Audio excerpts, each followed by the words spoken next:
복음이 들어갔을 때 연약한 사람이 어떤 모습으로 회복되었는지를 보여주는 말씀입니다. 사도행전 9장은 사울에 관한 이야기로 시작되고 있었지요. 자, 9장을 넘어오면서 사울에 대한 이야기가 시작됐습니다. 사울이 어떤 사람이었습니까? 그릇된 자기 신념에 사로잡혀서 진리를 대적하던 사울이 어떻게 주님을 만났으며, 그리고 아나니아와 바나바와의 만남의 축복을 통해서 어떻게 그의 삶이 변화되었는지를 우리가 보았습니다. 또 아라비아 광야에서 3년간의 경건 훈련을 지나고 예루살렘으로 들어간 다음에 복음을 전하다가 위험한 일을 겪게 되고요. 그 이후로 다소로 낙향한 일에 대해서 우리는 지난 시간 동안에 한번 같이 나누었습니다. 그런데 사도행전 9장의 마지막 단락인 32절에서 오늘 본문 포함해서 43장 마지막까지는 사울에게 이러한 일이 일어나고 있는 동안에 초대교회의 수장인 베드로는 무엇을 하고 있었는지를 보여주고 있습니다. 그러니까 9장의 마지막 부분은 그래서 두 지역에서 일어났던 두 사건을 기록하고 있는데요. 오늘은 그중 첫 번째 사건을 깊이 묵상하려고 합니다. 여러분, 이 말씀에 깊이 한번 빨려 들어가 보시기를 권면합니다. 이 사건을 묵상하면서 일어나 내 자리를 정돈하라고 하는 제목으로 함께 은혜를 나누도록 하겠습니다. 이 사건은 굉장히 중요한 사건입니다. 초대교회에서 이 사건을 통하여서 이 사건을 통과하면서 유대 땅에 온 유대의 복음이 확장되어지는, 이 사건을 통해서 복음이 급격하게 확장하는 계기가 되었기 때문입니다. 그래서 우리 한강교회도 분명히 이 말씀을 오늘 주시는 이유가 있다고 생각합니다. 믿음으로 받습니다. 그래서 이 사건을 통하여서 온 유대의 복음이 확장되었다. 자, 그것을 목적으로 지금 베드로가 일어나 내 자리를 정돈하라, 그렇게 선포하는 겁니다. 그렇다면 일어나 내 자리를 정돈하라, 이 말씀은 어떤 말씀일까? 첫 번째는요, 내가 깔고 앉았던 이 자리의 개념을 뛰어넘는다는 겁니다. 바로 그것은 자신의 삶의 자리를 정돈하라는 말씀입니다.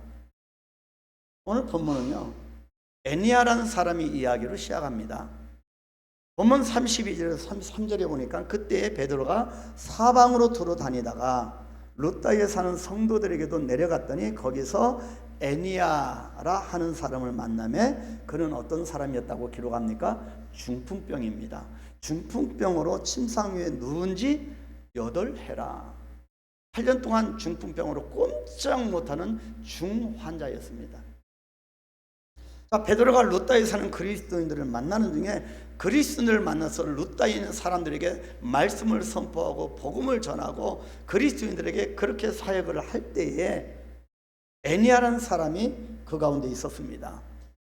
칭찬받는 사람이라고 하는 이름의 뜻과는 달리, 여러분, 에니야가 칭찬받는 사람이라는 뜻을 갖고 있는데 그 이름과 뜻과는 달리 이 에니야는 중풍병에 걸려서 무려 8년이나 병상에 누워있는 자였습니다. 적지 않은 기간 동안에 극심한 고통 중에 있었음을 짐작할 수 있습니다. 우리 한강교회도 몸이 여의치 않은 분들이 꽤 계시는데요, 말이 쉽지 8년이라는 세월은 병상에 누워있는 에니야뿐만 아니라 그를 돌보아야 하는 에니야의 가족에게도 말할 수 없는 고통과 절망의 시간이었을 것입니다. 그 고통의 그 깊이가 얼마나 깊었겠습니까? 아무것도 할 수 없습니다. 이런 에니야에게 베드로가 다가가 말을 건네고 있습니다. 에니야야, 예수 그리스도께서 너를 낫게 하시니 일어나 내 자리를 정돈하라. 여러분, 이 말씀을 볼 때 우리는 우리가 집중해서 보는 그런 부분은 예수 그리스도께서 너를 낫게 하시니입니다. 여기에 우리의 모든 시선이 꽂힙니다. 그죠? 그래서 나도 병남을 체험하고 싶다. 근데요, 너를 낫게 하시니 그 다음 문장이 중요한 겁니다. 일어나 내 자리를 정돈하라. 이 말씀을 보면 참 이상합니다. 왜입니까? 베드로가 병든 에네아에게 한 이 말을 보면 베드로가요, 이전에 주님께 들었던 말씀이었기 때문입니다. 예수님께서 베데스다라 하는 연못에 가셨을 때였습니다. 그곳에는 온갖 종류의 병자들이 다 모여 있었습니다. 이유가 무엇일까요? 이유는 가끔 천사가 그 연못에 내려와 물을 움직이게 동하게 하는데 휘젓는데, 그때 가장 먼저 물속으로 들어가는 자는 어떠한 병에 걸렸든지 깨끗하게 낫는다라고 하는 확신 때문이었습니다. 이런 이유로 그 연못에는 항상 병자들이 인산인해를 이루고 있었습니다. 주님께서는 그 수많은 병자들 가운데 무려 38년 동안이나 누워 있었던 병자를 발견하시고 그에게 다가가셔서 병이 낫기를 원하는가를 물으셨습니다. 여러분, 하필 인산인해를 거두었던 움직일 수 없는 그 수많은 환자들 가운데서 38년 된 이 병자를 향하여 질문하신 겁니다. 이것이 선택적 소명이라는 겁니다. 주님께서 수많은 사람들 가운데 바로 저와 여러분을 콕 집어서 선택하신 겁니다. 이 중환자는 당연히 낫기를 원하지만 물이 움직이기 시작할 때 자신이 가장 먼저 연못으로 들어갈 수가 없어서, 움직일 수 없는 사람이 어떻게 그 경쟁자들 뚫고 가장 먼저 들어갈 수 있겠습니까? 그래서 도무지 병이 나을 도리가 없다고 대답을 했습니다. 가장 먼저 연못으로 들어갈 수 없어서 병이 낫지 못하는 사람의 심정이 더 힘든 게 아니겠습니까? 그래서 이 38년 된 병자는 영육이 고통을 당하고 있는 겁니다. 그때 주님께서 이 병자에게 요한복음 5장 8절에서 말씀하셨습니다. 일어나 내 자리를 들고 걸어가라. 주님께서 그냥 일어나 걸어가라고 말씀하신 것이 아니었습니다. 일어나 내 자리를 들고 걸어가라고 말씀하신 겁니다. 그래서 우리가 성경을 정말 주의 깊게 봐야 합니다. 38년간이나 누워 있었다면, 여러분 한번 보십시오. 38년간 누워 있었습니다. 그렇다면 그가 깔고 누웠던 자리가 얼마나 더럽고 지저분했겠습니까? 그 자리 주위와 거기에 누워 있었던 자신은 얼마나 삶이 어수선했겠습니까? 그래서 주님이 들고 일어나라고 하신 그 자리는 그저 이 병자가 깔고 앉았던 38년 동안 앉았던 거적자리만을 의미하지 않았을 겁니다. 들고 일어나야 하는 바로 그 자리는 38년 된 병자의 인생의 자리이기도 했던 겁니다. 여러분, 어떤 자리에 앉아서 지금까지 살아오셨습니까? 이렇게 유추하여서 묵상할 수 있는 이유는, 그 근거는 이 병자의 이야기가 오늘 일어나 내 자리를 들고 걸어가라 에서 끝나지 않기 때문입니다. 예수님의 말씀은 이 병자의 삶이 여기서 끝나지 않는다는 것입니다. 예수님이 요한복음 5장 14절에서 계속 말씀하셨습니다. 바로 이 38년 된 병자가 치유받는 것으로 끝난다면 이 요한복음을 요한은 계속 이 성경을 기록할 이유가 없을 겁니다. 근데 계속 말씀하십니다. 5장 14절에서 그 후에 예수께서 성전에서 그 사람을 만나 이르되, 보라, 네가 나았으니 더 심한 것이 생기지 않게 다시는 죄를 범하지 말라 하시니. 이 말씀이 더 중요한 겁니다. 현장에서 가늠하다 잡힌 이 여인, 유대의 율법에 의해서 돌로 쳐 죽어야만 했습니다. 그러나 예수님께서 나도 너를 정죄하지 아니하느냐, 다시는 죄를 범하지 말라. 너의 앞으로의 삶이 중요하다는 겁니다. 삶의 자리가 어떻게 변화되는 것이 더 중요하다는 것입니다. 오늘 동일하게 예수님 말씀하셨습니다. 이 병자를 향하여 다시 만나셨는데 더 심한 것이 생기지 않게 다시는 죄를 범하지 말라 말씀하십니다. 이것이 핵심이지요. 무슨 뜻일까요? 이제는 병이 나은 것만으로는 만족하지 말라는 것입니다. 여러분, 저는 충분히 이해합니다. 우리 한강교회는 지금 연령층이 좀 높습니다. 그래서 60, 70세가 넘으면 건강 문제로 많은 대화거리가 되는 것을 이해합니다. 그럼에도 불구하고 우리는 주님 나라 갈 때까지 좀 대화를 좀 바꿔봐서는 어떨까 생각합니다. 병이 나은 것만으로 만족하지 말라는 뜻입니다. 건강하게 되었다고 이전처럼 죄에 붙잡혀 살면 하나님과는 관계없이 이전보다 더 타락한 삶을 살게 될 것임을 강조하는 말씀이기 때문입니다. 따라서 주님께서는 38년 동안이나 누워있던 환자의 육체가 나음을 잇는 것을 원했던 것만이 아니라 분명히 주님은 우리가 건강체로 살기를 기뻐하십니다. 그러나 그의 삶과 삶의 자리가 정돈되기를 원하셨던 겁니다. 인생의 자리가 정돈되기를 원하신 겁니다. 여러분, 우리가 참 분주하죠. 분주한 가운데 경쟁시대를 맞이하는 어찌할 수 없는 그런 삶의 모습이라고 변명을 합니다. 아닙니다. 그런 가운데서 하나님 없는 삶을 우리가 얼마나 하고 있습니까?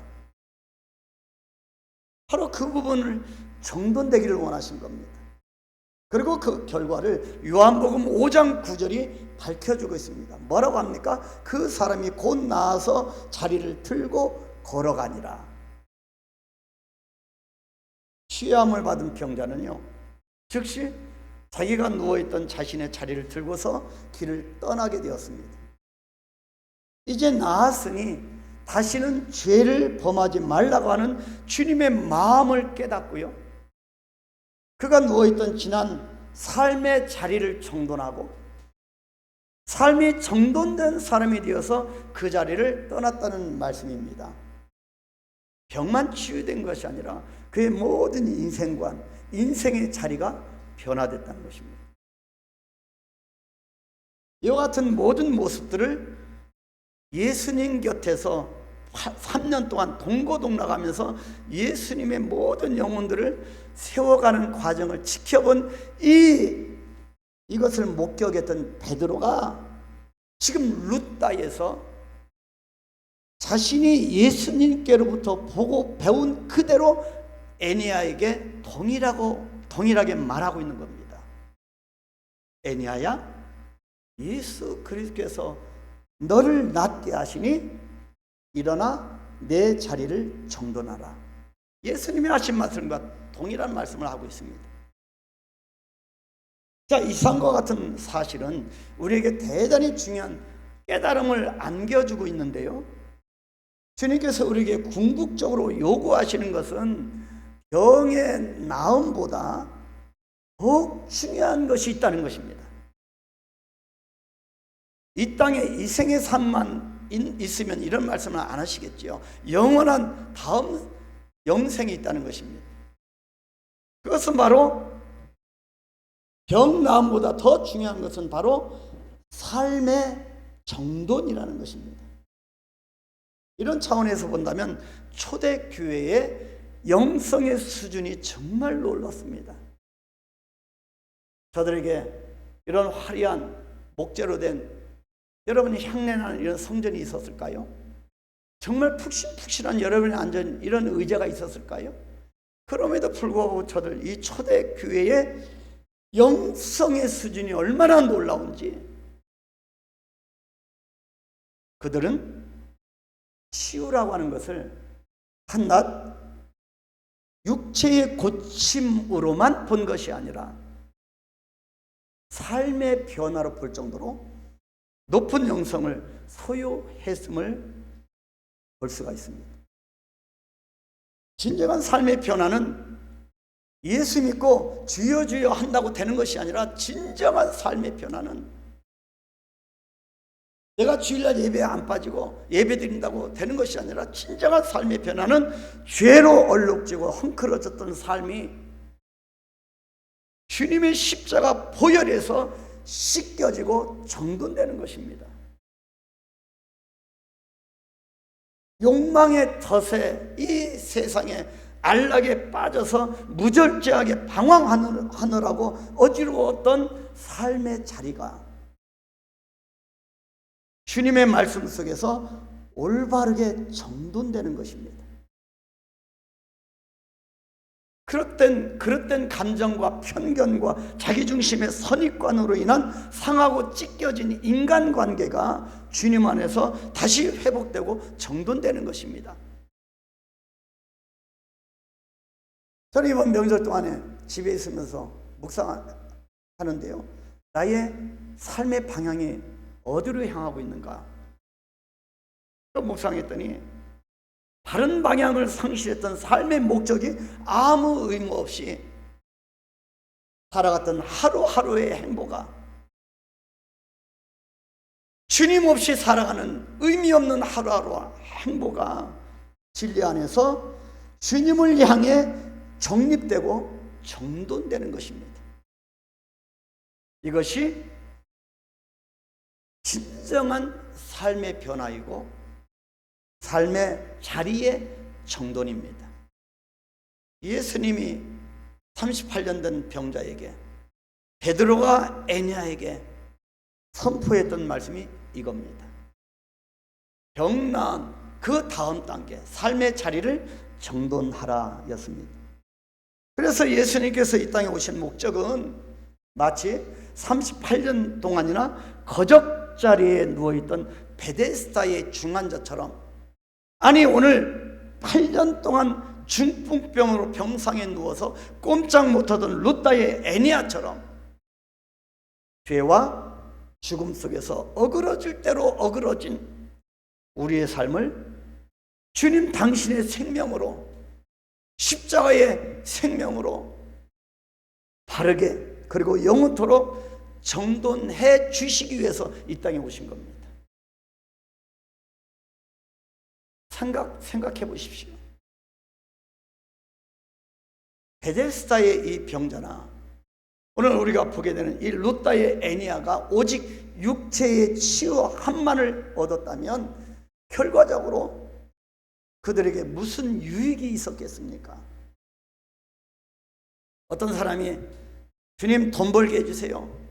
그래서 정말 비싼 외제차도 주고 돈을 많이 벌게 하고 정말 대박이 났다고 합니다. 근데요, 그 좋은 차를 타고 그 많은 돈을 가지고 해외에 다니고 주일날도 유흥지에 다니고요, 그렇게 사용했다고 합니다. 무슨 유익이 그에게 영적인 유익이 있을까요? 회복된 건강으로 여전히 과거와 같이 그릇된 욕망만을 쫓아다닌다면 삶의 자리가 이전보다 더 추해질 것입니다. 그렇다면 오히려 낫지 아니함만 못하지 않겠습니까? 차라리 누워있는 편이 건강한 몸으로 주님과 사람들에게 아픔을 주는 것보다 더 훨씬 낫고요, 본인에게도 죄를 덜 지을 수 있기 때문입니다. 여러분 중에 과거나 지금이나 큰 수술이나 중대한 결정을 앞두고 하나님께 간절히 기도했던 경험이 있는 분들이 계실 겁니다. 하나님, 살려만 주신다면,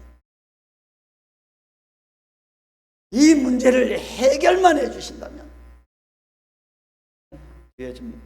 문을 좀 닫아주시면 좋겠습니다. 자동차 막 이 유리로 비치는 햇빛이 너무 강해서.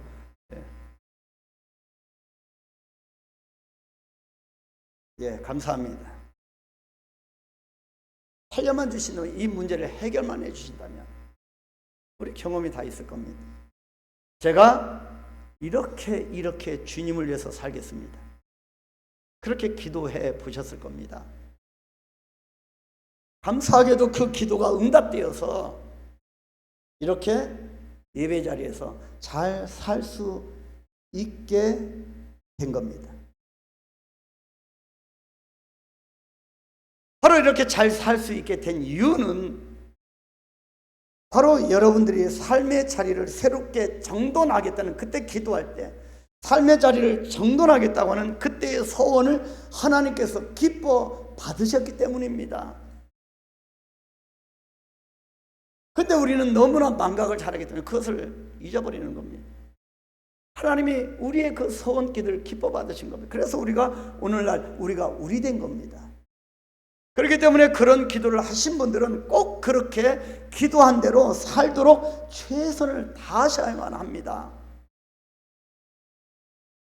다시 옛날로 돌아가지 않도록 늘 그때의 소원을 기억하셔야 합니다. 우리 언행 심사도 더 성숙된 모습으로 그때 기도했던 간절한 마음으로 돌아가서 그렇게 몸부림쳐야 합니다. 베데스다의 38년 된 병자와 루다의 에니아에게 그렇게 임한 주님의 치유가 정말로 가치가 있는 것은 단지 그들의 육체만 치유된 것이 아니라 삶의 정돈, 인생의 정돈이었기 때문입니다. 이것이 진정한 변화입니다. 이처럼 주님께서 우리에게 궁극적으로 요구하시는 바가 삶의 자리의 정돈이라면 그 이유가 무엇일까요? 왜 그토록 이 육체의 취함을 넘어서 삶의 자리를 자꾸 요구하시는 이유가 뭘까요? 주님께서 정돈 그 자체를 원하시고 어수선하고 잘못된 삶에서 변화하는 모습을 기뻐하시기 때문일까요? 여러분, 이 오늘 본문 말씀에는 왜 베드로의 이 에니아의 치유 사건을, 이 사역을 통하여서 전 유대의 복음이 급격하게 확장되었을까입니다. 여기에는 우리를 한 걸음 더 인도하시는 주님의 마음이 담겨 있습니다. 바로 그것은 베푸는 삶으로 방향을 전환하라는 요구입니다. 여러분, 여기에서 내 자리를 정돈하라고 하는 말의 헬라 원문에는, 여러분 이 헬라는 잃어버려서 좋습니다. 바로 여기 보면, 저는 왜 자꾸 사용하냐면 이 의미가 계속 이어지기 때문입니다. 이 내 자리를 정돈하라, 이 헬라 원문은 스트로손 세 아우토입니다. 무슨 뜻입니까? 이 말을 직역하면요, 헬라 원어에서는 내 자리를 정돈하라, 이 말을 헬라에서는 뭐라고, 원어적인 표현이 뭐라고 하면 내 자신이 자리를 펴라입니다. 세 아우토, 자리를 펴라, 네가 펴라. 베데스다의 38년 된 병자나 이 중풍병으로 고통을 당하는 루다의 에니아, 이들은 사실상 이제껏 자기 스스로 자기 자리를 펴본 사람이 없는 자들이었습니다. 저들이 병에 걸렸기 때문이다. 여러분, 이유가 분명히 있지요. 우리에게도 다 핑계가 있습니다. 근데 어찌하든지 저들은 자기 자신의 자리를 스스로 펴본 적이 없습니다. 그런 인생이었습니다. 거동조차 불가능했던 이들은 지금까지 남의 도움에 의존해야만 살 수 있었던 사람들이었습니다. 다시 말해서 이들은 자신이 깔고 누워있던 자리조차도 남이 펴준 것이었습니다. 그런데 주님께서는 베드로를 통해서 이들에게 이제부터는 스스로 자리를 펴는 자가 될 것을 명령하신 겁니다. 바로 그것이 일어나 내 자리를 정돈하라, 네가 스스로 자리를 펴라입니다.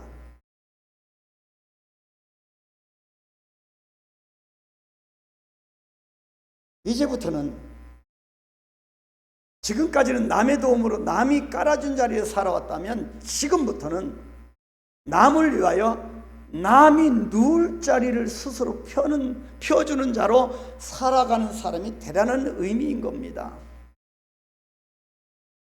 이기적일 수밖에 없었던 삶을 탈피하여서 진정으로 이타적인 삶을 살라고 하는, 다시 말해서 받기만 하던 삶으로부터 베푸는 삶으로 방향 전환하라고 하는 말씀이셨던 겁니다. 이것이 위대한 말씀입니다. 육체의 질병의 치유만 중요한 것이 아니라는, 그건 넘어가야 한다는 것이지요. 그래서 저의 지금까지 목회 철학은요, 자립입니다.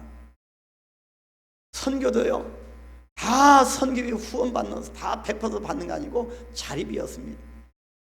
그래서 이것을 강조하고 이것을 모토로 붙들고 사역을 했기 때문에요, 몽골에 25개 교회를 개척할 수 있었던 겁니다. 제 힘으로 어떻게 하겠습니까? 얼마나 돈이 드는데요.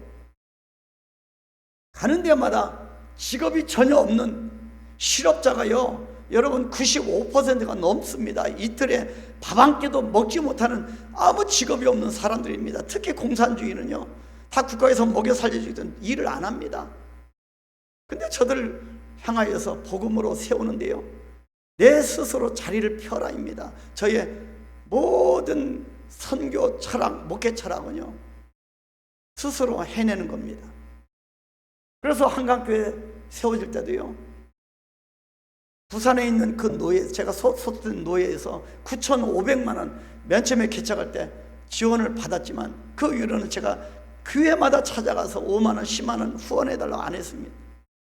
하나님의 손길, 우리가 스스로 펴야 하기 때문입니다. 그래서 본문에서 펴다로 번역된 똑같은 단어인 이 새 아우토를 마가복음을 보니까, 마가복음 14장 14절 15절에서는 제자들과의 마지막 6월절 저녁 만찬을 갖기 위한 예수님께서 이 제자들과 이제 십자가 지시기 전에 저녁 만찬, 6월절 만찬을 마지막 하시기의 장소를 찾는 말씀에서 나온 베풀다로 번역하고 있습니다. 다시 말해서 오늘 이 말씀을 보면 자리를 펴다가 손을 펴다, 베풀다로 쓰인 것입니다. 그래서 마가복음 14장 이렇게 볼까요? 어디든지 그가 들어가는 그 집 주인에게 이르되, 선생님의 말씀이 내가 내 제자들과 함께 6월절 음식을 먹을 나의 객실이 어디 있느냐. 여러분, 예수님은 마지막도 객실을 찾으시고 태어나실 때도 객실이 없어서 말 구육관에서 그렇게 태어나신 거 아니겠습니까? 마지막도 객실이 없으신 겁니다. 나의 객실이 어디 있느냐 하시더라 하라. 그리하면 자리를 펴고 베풀고 정돈하고 준비한 큰 다락방을 보리니 거기서 우리를 위하여 준비하리라. 새 아우토 원문이 같습니다. 같은 단어를 사용합니다. 바로 여기서 우리는 자기 삶의 자리의 정돈과 타인을 위한 베품은 깊은 상관관계가 있다고 하는 것을 보게 됩니다. 진리 안에서 자기의 삶을 정돈해 가는 사람만이 타인을 위한 다른 베품의 삶을 살 수가 있다는 것입니다. 예수를 믿고요, 첫 번째 변화되는 것이 내가 변화됩니다. 내가 변화되면 주위 사람도 변화가 됩니다. 그것이 자리 정돈, 펴는 겁니다. 스스로 펴는 겁니다. 생각해 보십시오. 자기 삶의 자리도 정돈하지 못하는 자가 어떻게 타인을 위한 자리를 바르게 펴줄 수가 있겠습니까? 평생 남이 깔아준 자리 하면 누워있던 베데스다의 병자나 루다의 애니아가 어찌 남을 위한 자리를 깔아주는 베품의 삶을 살 수가 있겠습니까? 누워만 있는데, 그죠? 오히려 서로 깊은 상처와 아픔을 주고받게 될 뿐입니다. 그래서 예수님과의 만남이 이토록 중요한 겁니다. 예수님을 진짜 만나면 변화가 일어납니다. 일어나 자리를 정돈하여 베푸는 삶으로 방향을 전환하는 저와 여러분이 되기를 축복합니다. 그래서 주님을 만나는 것이 중요한데요, 주님이 내 삶에 들어오실 때 비로소 우리는 자신의 삶의 자리가 어떠한지 보게 되고요, 그 자리를 들고 일어나라고 하는 주님의 말씀에 순종할 수가 있는 겁니다. 그리고 이제 자신에게만 집중된 어린 아이와 같은, 나만 바라봐, 나만 봐줘, 나만 사랑해줘, 이런 어린아이와 같은 모습을 벗어버리고요, 그리스도의 장성한 분량에 이르는 그리스도인의 삶을 살아갈 수가 있게 되는 것입니다. 우리가 예수님을 만나서 은혜를 경험할 때 어떤 일이 일어날까요? 예수님을 만나면 경험하는 은혜입니다. 이 은혜를 경험하지 못하기 때문에 교회가 세상에게 욕을 먹습니다. 그리스도인들이 세상에게 신뢰를 못 받습니다. 정말 예수님을 만나면 은혜를 경험할 때 일어나는 일이 있습니다. 먼저 이 은혜를 통해서 자기의 인생의 삶의 자리를 보게 됩니다. 얼마나 지독한 냄새가, 썩은 냄새가, 죄악이 만연한지, 내가 깔아안고 평생 살고 있는 삶의 자리를 보게 되는 겁니다. 내가 얼마나 죄인인지, 내가 얼마나 질그릇인지, 늘 깨어지기 쉬운 질그릇인지 보게 되는 겁니다. 이때 만남과 치유가 일어납니다.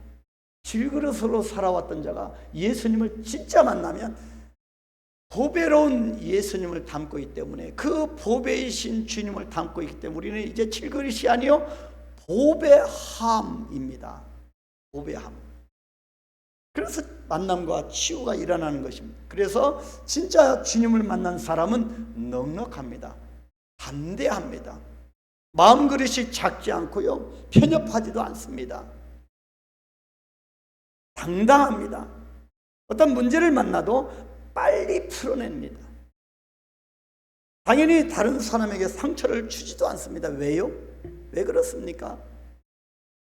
예수님과 만났기 때문입니다.